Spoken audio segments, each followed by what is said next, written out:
Hey guys, Crystal Wolf here. Welcome back to my channel. Hope you're having a fantastic weekend. And also tonight is the full moon and the full moon is in Scorpio. Fun fact, my rising sign is actually Scorpio. I know for a lot of people this moon is pretty intense energy wise, and a lot of people, their karma has been too great. For some it has been just really great, everything's been going really well, but for others they just can't wait for this to be over. But for the topic of this video, I figured I would actually show you guys the ways that I take care of my crystals, which the ways I take care of them are really easy. They are completely harmless to the crystals.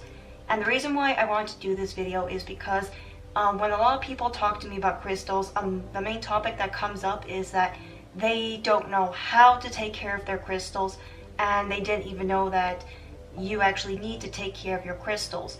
A lot of people ask why you need to, and that is because crystals come from the earth, and anything that comes from the earth has high vibrational energy that we use in everyday life. It comes from the water, it comes from the trees, and like I said, crystals come from the earth, so we use the earth's high vibrational energy to help us.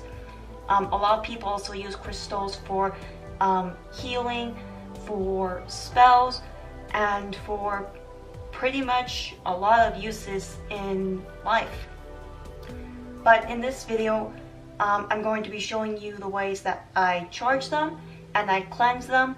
And you're probably thinking, well, why do I need to charge and cleanse my crystals? You need to charge and cleanse your crystals because, kind of like your phone battery, over time the crystal's power and the crystal's energy starts to get really low, and it will get to the point where you will find your crystal won't work anymore. For an example, my hematite bracelet here, it's supposed to help with protecting me from negative energy as well as absorbing any negative energy. It also helps me a lot because I am clairsentient, so I am very, well, if you're an empath, you will know that you are very sensitive to the feelings of others. Clairsentience is basically psychic feeling. Unfortunately, this has affected me to the point where if I don't wear this bracelet, I will pick up another person's emotions, and sometimes I will basically take that as that's what I'm feeling, and I won't even know what my own emotions are. So if I don't keep this cleansed and charged, it will not do what it is supposed to do. It'll be like your phone battery. Once it's dead, it's not going to work. You also need to cleanse your crystals because they are very sensitive to picking up your negative energy, others' negative energy, and the negative energy of spirits. So it's really important to cleanse them because, again, if they are not cleansed and taken care of, they will not work. If you try to use crystals for spell work, you will find your spells won't work that well. If you try to use them for healing or just protecting yourself, it won't work like you want it to. Also, sorry if you see me keep looking over here. For those of you who see orbs, you'll know what I'm talking about. I keep seeing a blue one like over here in the corner. But that's a topic for another video about orbs. But in today's video, like I said, let's get back on topic and how you can take care of your crystals. A lot of people don't know this, and some people do, but they constantly get confused about it. Some crystals you cannot clean or charge with sunlight. Sunlight is actually really not good for some crystals because it will wear its color out, and your crystal will just not look as pretty as it used to when you first got it. It will make its color fade, like rose quartz. I've learned that the hard way because I had my one rose quartz crystal in the window for a while, and I noticed its pink started fading really quick, and that made me really upset. Another way that people try to clean their crystals is with water. Now, you never want to use water from the tap because that is just got a lot of icky stuff in it. If you're going to use water, you should use rainwater, water from a stream, and preferably clean water that has not been heavily polluted. But a lot of people don't know that water actually does a lot of damage to certain crystals. It will either rust them, it will basically do some major damage to them, and for some it can make some pretty not good chemical reactions. Sheesh, I swear that blue orb is gonna be a just huge distraction all this video. But anywho. Alright, so ways to cleanse your crystal that is a lot better than water if you're worried about damaging your crystals or just, you know, having a negative effect on them. There are other ways to cleanse them. What you can do is, well, some of the ways that I do is with smoke. You can use smoke from your sage bundle, a cinnamon stick, Palo Santo, or even rosemary. You can also use incense smoke. What you do is you just quickly brush the crystal through, let me show you real quick.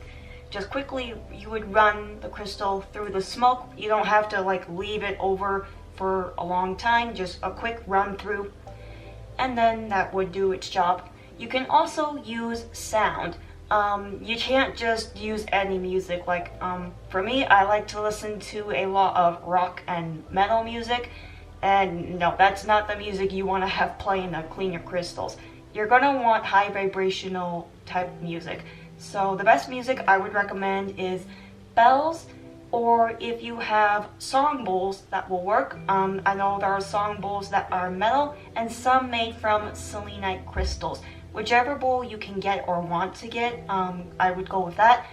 And you can also use, I think it's called 963 HC frequency music. That music is really great for helping cleanse your crystals because it is really high vibrational music. And also if you want to meditate while having that music play out loud, that would be a good idea too, because some of that music can actually help you with activating your third eye and your crown chakra. Another way is through touch and vision. You can either hold the crystal and look at it, and you are basically visualizing that your touch is cleansing the crystal free of any negative energy. Some people do that and it works a lot for them. I mainly use sound and smoke though. You can also bury your crystals in the earth, because the earth will just, because that's where crystals come from in the first place, they can just get their energy back that way and get cleansed that way, since, you know, they're getting their cleaning and charging from the source that they came from. And another way that you can charge up your crystals to where they are at full power is with the moon.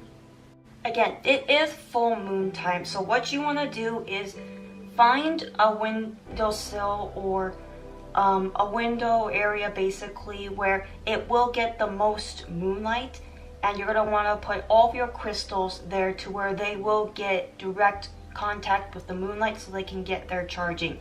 If you want to put them outside, you can.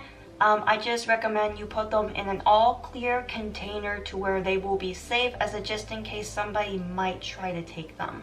Using the moon to charge your crystals, the best times to do it is during the full and new moon. What you can do is the day before the, well, not the day, the night before the full moon, the night of the full moon, and the night after the full moon is the best time to get your crystals charging.